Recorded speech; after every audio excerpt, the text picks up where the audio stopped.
The family of former President Rodrigo Duterte was able to visit him at the ICC Detention Center. Let's get more details on that from Mon Gualvez, who joins us live from The Hague in Netherlands. Good morning to you, Mon. What's the latest from there? How was the visit of the family of the former president? Hi, Gretchen. Good morning. Yesterday was the first time again after few days na walang bumisita na kamag-anak ni dating Pangulong Rodrigo Duterte sa ICC Detention Center here in The Hague, Netherlands. At first time din na nagkasabay-sabay nagkasunod-sunod yung mga magkakamag-anak.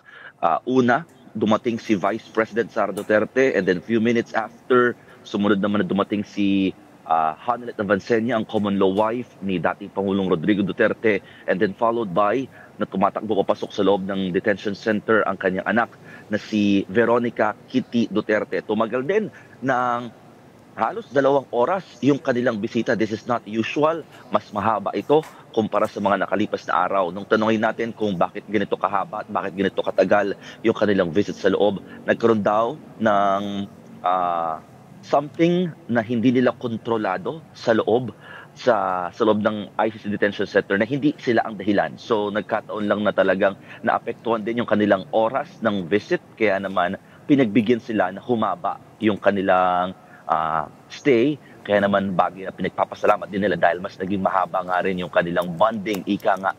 No? During the visit, talaga nagkaroon ng moment na magkakwentuhan at talagang in high spirit, in good spirit daw, according to Kitty, ang kanyang ama na si dating Pangulong Duterte. Plus, dito nga rin sa visit na ito, nagkaroon ng parang at least mas malalim na bonding. Vice President Sara even admitted na ironically, she is actually thanking the President Bongbong Marcos dahil daw sa nangyaring ito, and mas nagkaroon daw sila ng father-daughter bonding dahil daw mula ng pagkabata niya talagang lumaki siya na busy itong si dating Pangulong Duterte in terms of work and in terms of serving the country. So ngayon lang daw sila talaga nagkaroon ng mas mahabang usapan dahil nga during this time nagsabi na rin ng family Duterte na they will not speak about legal matters kay dating Pangulong Duterte except for the lawyers. No? So sila, ang pwede nang nila pag-usapan daw kapag kausap si dating Pangulo ay anything basta hindi legal matters. Isa rito sa mga parang naging kondisyones daw ni Attorney Nicholas Kaufman, ang lead legal counsel ng kampo ni dating Pangulo. Gretchen. Hindi pwede mag-usap ng legal matters dahil ba yan sa surveillance? Kasi parang alam ko, nire-record yung bawat bisita ng family. Tell us a little bit more about that aspect. How's that going? Oo, una, kasi nga parang may allotted time din naman for the legal, for the lawyers na kausap si dating Pangulo Duterte. Plus, gusto talaga nila na kumbaga at least ma-focus yung mga usapin kapag usapang legal sa kanyang mga abogado lamang at saka iniiwasan na magsalita ang mga kamag-anak na tungkol nga daw sa proseso ng itinatakbo ng kaso para hindi din naman daw sila magkaiba-iba technically ng kanilang mga sinasabi. So when we ask actually Vice President Sara Duterte if what's the update with regard to the interim release of the former president, she actually admitted na wala siyang idea how will that go, yung pinaka pagpapalaya pansamantala or pagpapauwi sa Pilipinas kay dating Pangulo.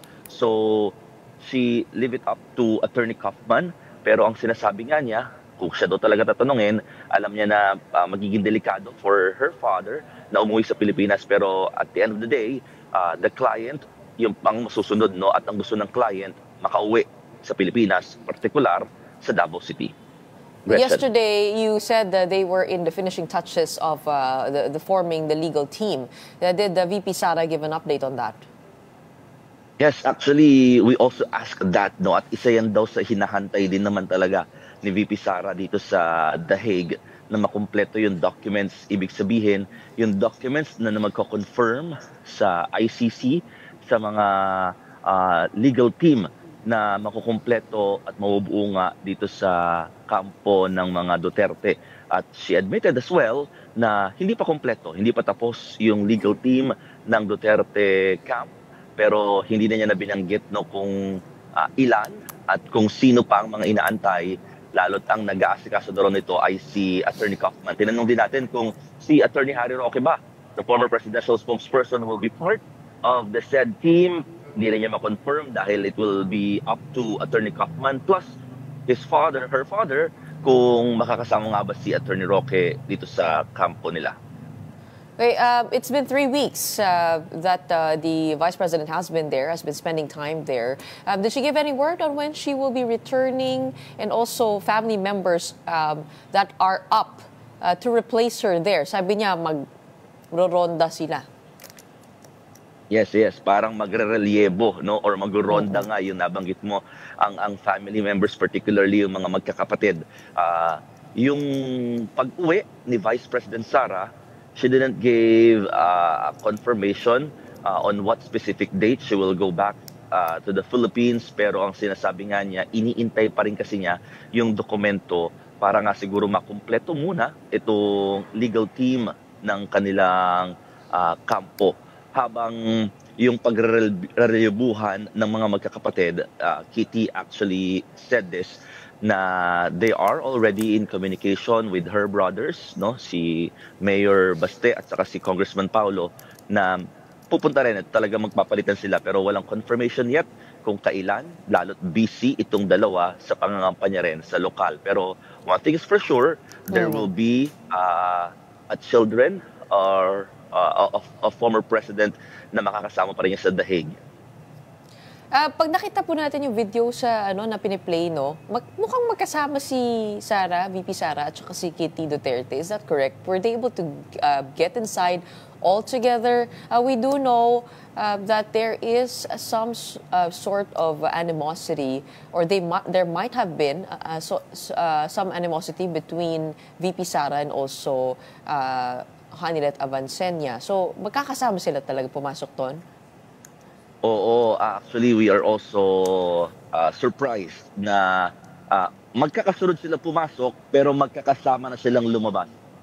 During the interview, ayan, nakikita ninyo, no, magkatabi talaga si VP Sara rather, at saka si Kitty na humarap sa media, at saka sinasabi din ni VP Sara na hindi lang daw father-daughter bonding ang pinakanabuo dito, kundi nagkaroon din sila ng mas mahabang communication and bonding as well with her sister, one and only sister na si Kitty. Nakaroon biruan, no, dahil isa doon sa mga napag-usapan doon, yung pagkakaroon ng boyfriend ni Kitty, at ang biro pa nga rin ni dating Pangulong Duterte, mukhang kailangan ko talaga umuwi ng Pilipinas para makilala yung boyfriend na yan. Pero again, these are somehow jokes between and among the families, pero yun, isa yung sa mga shinare nila na talaga mas naging bonding nila while inside the detention center. Gretchen. Mon, kamusta naman yung mga yung pro-human rights groups? Are they still around? Any updates when it comes to their end of things?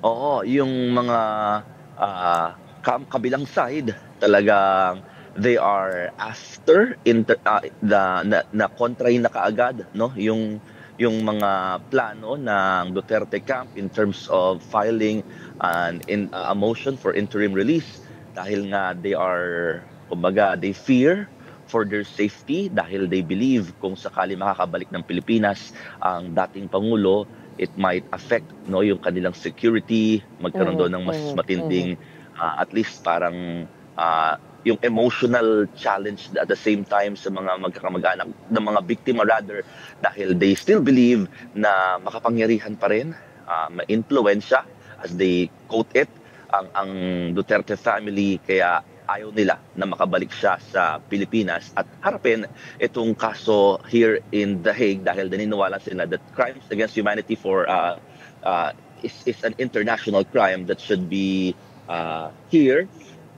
heard here in The Hague. Well, while we're waiting for developments on the legal side, we are seeing a series of family reunions over there. Thank you so much, Mon Gualvez, for bringing that piece of news to us. We have him reporting live from The Hague in Netherlands. Maraming salamat.